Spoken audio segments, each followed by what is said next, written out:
So hey guys, welcome back to another video of the channel.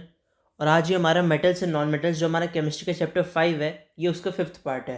Chemistry का chapter 3rd है। और इसमें हमने physical properties of metals, physical properties of non metals, उनके exceptions, उन सब के बारे में पढ़ लिया था। और chemical properties of metals start हो गई थी। उसमें भी अब हम 3rd पार्ट पे आ चुके थे, that is reaction of metals with dilute acids. तो आज वहीं से डिटेल में पढ़ के शुरू करना है।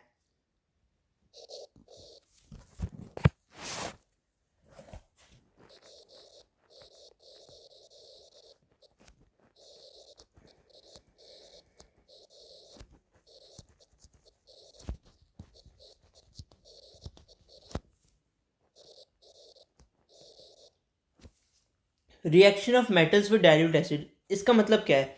इसका मतलब है कि मेटल की रिएक्शन किसी एसिड से जो कि कंसनट्रेटेड नहीं है और ज़्यादा स्ट्रॉन्ग नहीं है। तो जब मेटल की रिएक्शन होती है डाइल्यूट एसिड के साथ तो बनता है मेटल सॉल्ट और हाइड्रोजन गैस इवॉल्व होती है। तो एक जनरल रिएक्शन उसकी देख लेते हैं, क्या चीज़? Metal plus dilute acid gives metal salt plus hydrogen. ठीक है, तो मेटल सॉल्ट बनेगा इसमें और हाइड्रोजन गैस इवॉल्व होगी। तो इसके अगर हम एग्जांपल के लिए रिएक्शन देखें तीनों वैलेंसी के एलिमेंट से, तो फर्स्ट हम अगर +1 वैलेंसी में देखें तो हम सोडियम की रिएक्शन करवाते हैं। तो सोडियम की रिएक्शन हम किससे करवाएंगे? HCl से। और ये यहाँ पे हमें डाइल्यूट लेना है, ठीक है, डाइल्यूट एसिड। तो डाइल्यूट हमने HCl लेंगे, तो रिएक्शन करके क्या बनेगा? NaCl, जो कि हमारा मेटल सॉल्ट है, और हमारी हाइड्रोजन गैस इवॉल्व होगी। ठीक है, अब ये रिएक्शन बैलेंस नहीं है क्योंकि यहाँ पे 2 हाइड्रोजन है और यहाँ पे सिंगल हाइड्रोजन का एटम है। तो इसलिए बैलेंस करने के लिए यहाँ पे हम 2 HCl ले आएंगे। अब क्योंकि हमारे क्लोरीन भी 2 हो गए इस तरफ, तो हमें यहाँ पे बैलेंस करने के लिए 2 चाहिए। और क्योंकि अब सोडियम 2 हो गए तो यहाँ पे भी 2। ठीक है, तो ये एक बैलेंस इक्वेशन होगी। अगर हम बात करें रिएक्शन ऑफ +1 वैलेंसी के एलिमेंट की, जब रिएक्शन करवाएंगे हम डाइल्यूट एसिड के साथ तो बनेगा उस मेटल का सॉल्ट प्लस हाइड्रोजन गैस। अब मैग्नीशियम की करवाएं अगर हम, तो Mg plus HCl gives MgCl2 plus hydrogen gas. Balance reaction ये है इसकी। ठीक है, तो ये जो रिएक्शन हुई है ये विग्रस होगी, लेकिन जो ऊपर वाली रिएक्शन थी उससे कम विग्रस होगी। ठीक है, क्योंकि जो आपकी सोडियम जब रिएक्ट करता है डाइल्यूट HCl के साथ तो बहुत वायलेंटली रिएक्ट करता है। ठीक है, दिस रिएक्शन इज विगरस, ये कहें एक वायलेंट रिएक्शन है ये। अब अगर जो हमने नेक्स्ट चीज की बात करेंगे दैट इज एल्यूमिनियम। एल्यूमिनियम पहले तो स्लो रिएक्ट करता है क्योंकि उस पर एक एल्यूमिनियम पे एक प्रोटेक्टिव लेयर होती है एल्यूमिनियम ऑक्साइड की। लेकिन जब वो लेयर डिसॉल्व हो जाती है इस एसिड के अंदर तो एल्यूमिनियम मेटल एक्सपोज हो जाता है क्योंकि उसका सरफेस ऊपर वाला प्रोटेक्टिव ऑक्साइड हट चुका। तो वो जो रिएक्शन होती है फिर उसके बाद वो एक रैपिड रिएक्शन करता है हमारे डाइल्यूट HCl के साथ। क्या चीज़? एल्यूमिनियम जो है हमारा, वो क्योंकि उस पर एक प्रोटेक्टिव लेयर होती है एल्यूमिनियम ऑक्साइड की Al2O3, तो उसकी क्योंकि लेयर प्रेजेंट है इसकी वजह से पहले जो रिएक्शन होती है it is at a slow pace. पर क्योंकि फिर उसके बाद जब प्रोटेक्टिव लेयर हमारी हट जाती है और सिर्फ हमारा एल्यूमिनियम एलिमेंट जो है एल्यूमिनियम मेटल वो एक्सपोज होता है हमारे HCl के साथ, तो वो रिएक्शन फिर रैपिड हो जाती है। अब रिएक्शन करके दिखाते हैं, तो सिंपल से है, aluminium plus HCl gives us AlCl3 plus H2। अब यहाँ पे 3 क्लोरीन है, यहाँ पे 1 क्लोरीन, तो इसका जब बैलेंस करेंगे थोड़ी कॉम्प्लेक्स ही बैलेंसिंग होगी। और उसके बाद हिट एंड ट्रायल मेथड के बाद आपका ये एक इक्वेशन बन जाएगी। ठीक है, so this is the equation of the reaction of aluminium reacting with a dilute acid that is HCl। और उसका जो प्रोडक्ट बनेगा वो है हमारा AlCl3 और हाइड्रोजन गैस। ऐसी जिंक भी रिएक्ट करता है हमारा और वो बना देता है ZnCl2 प्लस हाइड्रोजन। ठीक है, अब जो रिएक्शन है एल्यूमिनियम की हमने अभी पढ़ी डाइल्यूट HCl के साथ, वो रैपिड होती है। जो मतलब जो अभी हमने पढ़ी एल्यूमिनियम की वो कम रैपिड होगी एज दैट ऑफ मैग्नीशियम उसके उसके कंपैरिजन में। और जो जिंक की पढ़ेंगे वो और ज़्यादा कम होगी। अब नेक्स्ट चीज़ हमारी आती है कि और कोई कौन सा मेटल कर सकता है, तो मेटल्स तो आप कोई से भी ले, और साथ में आपने HCl ले लिया। अब लेकिन ये HCl डाइल्यूट ही होगा। अब अगर हम एक एग्जांपल की बात करें कॉपर के, कि कॉपर अगर रिएक्ट करना है हमें डाइल्यूट HCl के साथ, तो वो कैसे करेगा। तो कॉपर लें प्लस HCl, तो इट गिव्स नो रिएक्शन, ये रिएक्ट ही नहीं करता, क्योंकि कॉपर लेस रिएक्टिव होता है और वो इजीली डिस्प्लेस नहीं कर सकता, इसे वो डिस्प्लेस ही नहीं कर सकता, क्योंकि डिस्प्लेस नहीं कर सकता उसके सॉल्ट सॉल्यूशन से या उसके सॉल्यूशन से, तो इस वजह से रिएक्शन आगे प्रोसीड ही नहीं होती और कॉपर HCl के साथ रिएक्ट करके एक मेटल सॉल्ट नहीं बनाता। ठीक है, तो ये बात आपको याद रखनी है। नेक्स्ट चीज जो हमारी आती है कि कौन सी रिएक्शन अब हमें पढ़नी है, वो हमें ये पढ़ना है कि मैग्नीज और मैग्नीशियम कैसे रिएक्ट करते हैं हमारे नाइट्रिक एसिड के साथ, जो कि डाइल्यूट फॉर्म में लेंगे हम, और क्या इवॉल्व करते हैं वो। तो अगर हमने लिया मैग्नीशियम या फिर मैंगनीज, दोनों की रिएक्शन पढ़ेंगे। अभी मैग्नीशियम अगर हमने लिया तो Mg प्लस अभी हमें लेना है HCl की जगह HNO3, and it will give us MgNO3 whole twice plus H2। Balance करेंगे तो यहाँ 2 आ जाएगा। अब लेकिन हमने ये वाली रिएक्शन क्यों पढ़ी, क्योंकि हमें ये पता लगाना था कि जो हमारा नाइट्रिक एसिड है जब उसके साथ मेटल रिएक्ट करता है तो वो हाइड्रोजन गैस इवॉल्व नहीं करता, पर जब नाइट्रिक एसिड की, बहुत डाइल्यूट नाइट्रिक एसिड की, जब मैग्नीशियम या मैंगनीज जैसे मेटल्स के साथ रिएक्शन होती है तब वो हाइड्रोजन गैस इवॉल्व करते हैं, क्योंकि जो हमारा ये डाइल्यूट HNO3 है ये एक ऑक्सीडाइजिंग एजेंट है, जो कि बहुत वीक ऑक्सीडाइजिंग एजेंट है, तो वो ऑक्सीडाइज नहीं कर पाता और हाइड्रोजन को वाटर में कन्वर्ट नहीं कर पाता। ऑक्सीडाइज करना यानी हाइड्रोजन में ऑक्सीजन ऐड करके वाटर नहीं बना पाता, तो इस वजह से ये सिर्फ 2 ही मेटल्स के साथ रिएक्ट कर पाता है, that is magnesium and manganese, to evolve hydrogen. ठीक है, ऐसे सिमिलरली हम मैंगनीज के लिए भी कर सकते हैं। अब नेक्स्ट चीज जो हमारी आती है वो हमें पढ़ना है व्हाट इज एक्वा रीजिया।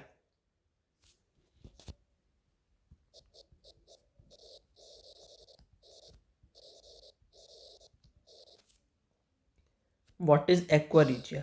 तो एक्वा रीजिया क्या है, अगर पहले मैं केमिस्ट्री के टर्म्स में बोलूँ तो it is a freshly prepared mixture of 1 part of concentrated nitric acid and 3 parts of concentrated hydrochloric acid. ठीक है, क्या मतलब होगा कि एक फ्रेशली प्रिपेयर्ड, जैसे आपका कोई बीकर है, ठीक है, तो इस बीकर में एक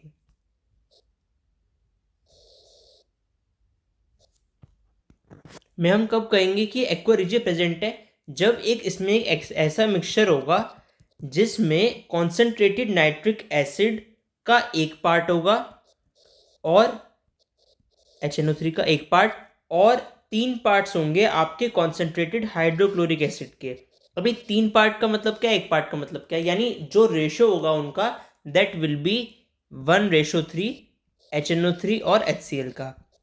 दोबारा हम क्या कहेंगे, aqua regia is a freshly prepared mixture of 1 part of concentrated nitric acid and 3 parts of concentrated hydrochloric acid.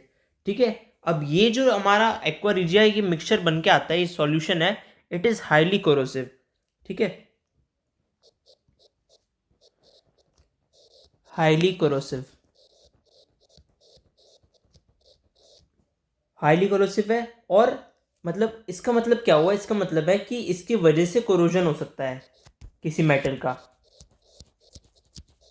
ठीक है, अब ये जो एक्वा रीजिया ये इतना ज़्यादा स्ट्रांग होता है, it can dissolve all metals, जो कम रिएक्टिविटी सीरीज में नीचे आते हैं उन्हें भी, यानी कि गोल्ड, प्लेटिनम, सिल्वर, उन सबको भी इजीली रिएक्ट डिजोल्व कर लेता है अपने अंदर। सो आपको पता चल गया कि aqua regia is very strong.